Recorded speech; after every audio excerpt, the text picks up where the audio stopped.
Je suis désolée s'il y a des reflets, c'est horrible mais sinon je vais pas voir, sinon je vois pas. Bonjour tout le monde, j'espère que vous allez bien. Aujourd'hui j'avais très envie de vous tourner cette vidéo qui me trotte dans la tête depuis un petit moment. J'ai vu que vous étiez pas mal dans les commentaires à rentrer à la fac et du coup je me suis dit que c'était sûrement une question que vous étiez en train de vous poser et que j'avais envie de vous partager. Donc c'est la prise de notes à la fac. Donc je pense que je vais diviser cette vidéo en 3 parties. Premièrement, je voulais vous parler de quelque chose qui m'a questionnée pendant mes 2 premières années, enfin on va dire ma première année de fac. C'est est-ce que je devais utiliser l'ordinateur ou les feuilles lors de la prise de notes. Je vous parle principalement si vous rentrez en première année de psycho par exemple. Les autres filières, je ne me suis pas interrogée sur comment ça se passait en termes de cours, de contenu, etc. Mais pour la psycho, je peux un petit peu vous indiquer puisque je suis passée par là. Donc moi, mes conseils que je vous donnerai, c'est ce que j'ai fait. Donc c'est-à-dire que la première année, ne vous précipitez pas à acheter un ordinateur, de toute façon vous n'avez pas de dossier à rendre, à part juste écrire vos cours, il n'y a rien de grand chose de particulier à faire. Donc ce que je vous conseillerais c'est d'écrire vos cours à la main. Si vous êtes à l'aise avec ça, si vous êtes vraiment beaucoup plus à l'aise avec l'ordinateur, pourquoi pas. Mais sachez que quand on écrit à l'ordinateur, ce que je me suis rendu compte cette année, c'est qu'on écoutait beaucoup moins le cours et on avait tendance à réécrire tout le temps le diaporama sans écouter le prof. Alors que quand on écrit à la main, voilà, on écoute un peu le prof parce qu'on n'a pas envie d'écrire tout le diapo. C'est beaucoup mieux je trouve en termes de compréhension du cours et c'est indispensable parce que si t'as pas compris le cours, c'est un peu... tu perds du temps à la maison quoi. Donc la première année, voilà, je vous conseillerais d'écrire sur des feuilles. Après si vous êtes à l'aise avec l'ordinateur et surtout que vous en avez un, n'hésitez pas à l'utiliser, il n'y a pas de souci. Enfin, je sais que chacun a une méthode assez particulière, donc je vais pas vous pousser à utiliser l'ordinateur ou la feuille. Mais moi en tout cas ma première année, l'écrire à la main me suffisait. Après quand je suis rentrée en deuxième année, je savais que ça allait être plus compliqué et je recommençais à ressentir le besoin d'écrire sur des ordinateurs parce que je savais que les cours allaient être beaucoup plus compliqués. Donc pendant les grandes vacances, j'ai énormément travaillé et j'ai pu m'acheter un ordinateur qui me sert aussi pour faire le montage vidéo. Donc du coup j'ai pu acheter un ordinateur et ça m'a énormément aidé parce que si comme moi vous continuez dans les études, on va vous demander à un moment ou à un autre de rendre des dossiers, tout ça. Et c'est vrai que l'ordinateur là pour le coup c'est pas indispensable mais ça nous rend bien service.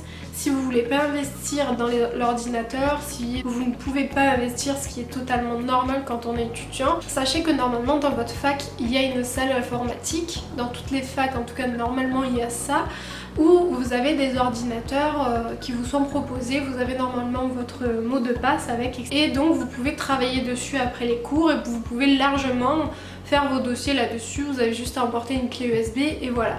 Moi j'ai senti quand même le besoin d'avoir l'ordinateur pour vraiment plein de choses, notamment YouTube, notamment les dossiers, etc. Parce que j'aime moyennement rester à la fac, à la BU, tout ça après les cours, j'aime bien rentrer chez moi et faire mon travail chez moi. Donc c'est pour ça que j'ai investi dans l'ordinateur et je regrette pas du tout. Voilà, c'est différentes options que vous pouvez, mais sachez que si vous n'avez pas l'ordinateur ou si vous n'avez pas envie d'en acheter, si vous n'avez pas les moyens, il n'y a pas de souci, vous pouvez largement réussir votre licence tout entière sans ordinateur, puisque la fac vous en propose, c'est quand même pas pour rien quoi. Enfin, ne stressez pas à vous dire il faut que j'achète un ordi, non, pas du tout. Je voulais vous parler des 2 méthodes qui me semblent pour moi super utiles en fait lors de la prise de notes. C'est des méthodes que j'ai entendu parler en cours, qu'on nous a conseillées.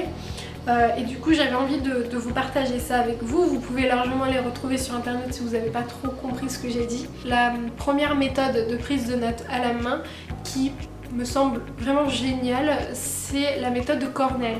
Putain dehors c'est pas possible. J'espère que vous m'entendez bien. J'essaie de parler fort mais... Bref.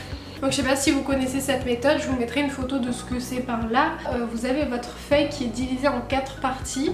Vous avez la partie A qui va être consacrée en fait au titre du chapitre, au titre du cours. Vous avez la partie B où ça va être toute votre prise de notes, donc c'est-à-dire ce que vous allez écrire qui vous semble le plus important à retenir par rapport au cours. La partie C en fait c'est tout ce qui va être les mots-clés. Et la partie D ça va être le résumé. En fait la partie C et la partie D il me semble qu'il est préférable de la remplir une fois le cours terminé. En fait la méthode c'est que lorsque vous avez fini de rédiger votre feuille, admettons vous avez fini de rédiger la partie B, vous rentrez chez vous etc.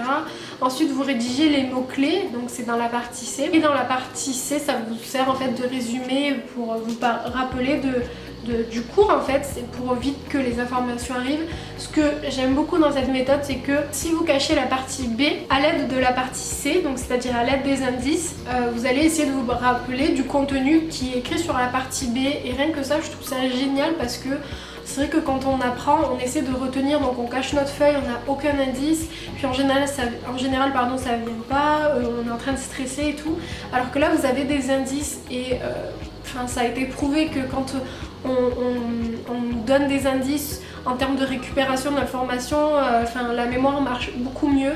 Donc c'est pour ça que j'aime beaucoup cette méthode là. Après moi je l'ai jamais utilisée, je vais pas vous mentir, je l'ai jamais utilisée parce que je trouvais ça chiant, le truc merdique. Je trouvais ça chiant à chaque fois avant le cours de préparer la feuille, donc de diviser ma feuille en 4 parties premièrement. Et deuxièmement, ma partie B en fait, elle était énormément réduite par rapport à si j'utilisais la feuille en entier. Donc c'est une méthode que je peux vous conseiller parce que pour moi elle me semble géniale. Voilà, la deuxième méthode c'est une méthode que je vous avais présentée il me semble dans une de mes vidéos. C'était pas tout à fait le même nom que ce que je vous avais dit, je crois que je vous avais parlé des spider cards, un truc comme ça. C'est-à-dire que quand j'avais des méthodes d'entretien par exemple à apprendre, vous savez vous avez souvent la méthode et des sous-parties. Et donc ce que je faisais c'est que je faisais des bulles avec ma méthode et ensuite je faisais d'autres bulles avec des flèches pour, je vous mettrai une photo encore une fois, pour me rappeler des sous-parties, pour essayer de les remémorer plutôt que d'apprendre un paragraphe. J'ai regardé un petit peu sur internet et en effet ça s'appelle pas du tout spider machin, ça s'appelle des cartes conceptuelles. Où en fait c'est en forme un peu de pyramide, vous avez votre thème principal, puis ensuite en découle des sous-thèmes, etc., etc. Et je trouve ça super bien comme méthode en fait si vous avez des choses à apprendre comme ça qui nécessitent en fait d'apprendre des sous-parties. Donc ça c'est une méthode que j'utilise encore aujourd'hui et que je vous conseille si vous avez envie voilà, de changer un petit peu de prise de notes. Je vous renvoie quand même à une vidéo que j'avais fait où je vous montrais mes fiches de révision. Donc là j'avais fini les cours, les partiels, donc j'avais fait toutes mes fiches, mais je vous avais promis, et c'est toujours d'actualité, que je vous ferai des vidéos en direct où je vous montrerai comment je fais mes fiches de révision en direct avec moi. Premièrement, de faire des abréviations, c'est-à-dire que si vous avez un mot qui est hyper long, ben voilà, vous l'abrégez. Ça vous facilitera la prise de notes, ça ira beaucoup plus vite, notamment si vous êtes en cours et que le prof parle vite. Ça je sais que c'est hyper chiant, mais du coup les abréviations là c'est assez indispensable si vous voulez écrire un maximum de choses importantes. Donc deuxième conseil c'est aussi de mettre énormément de couleurs. Je sais qu'il n'y en a pas beaucoup qui en mettent et pourtant je trouve ça beaucoup mieux en termes d'apprentissage. Vous pouvez même faire des codes couleurs, le vert ça sera pour cette catégorie là, le bleu pour cette catégorie là, enfin bref. Je sais que ça aide énormément à apprendre. Vous avez une mémoire visuelle comme moi, je vous assure que c'est indispensable pour nous. Si vous ne souhaitez pas réécrire votre fiche de révision et que votre fiche de révision c'est en fait la feuille que vous avez écrite en cours, ça arrive à tout le monde, il y en a plein qui ne refont pas de fiche de révision. Je vous conseille lorsque vous écrivez votre cours à la fac de aérer, de mettre des espaces entre parce que souvent on a tendance à rajouter des choses et après ça devient vite un brouillon. Donc si vous n'avez pas envie de faire des fiches de révision, je sais qu'il y en a plein qui n'en font pas. N'oubliez pas d'aérer votre feuille, comme ça vous pourrez rajouter des symboles, des flèches, faire quelque chose de quand même assez propre. Un autre petit conseil que je vous donnerais, ça serait de changer d'écriture dans vos fiches de révision. Par exemple, votre chapitre, vous l'écrivez un peu en biseauté et ensuite, le développement de votre cours, vous l'écrivez avec votre écriture.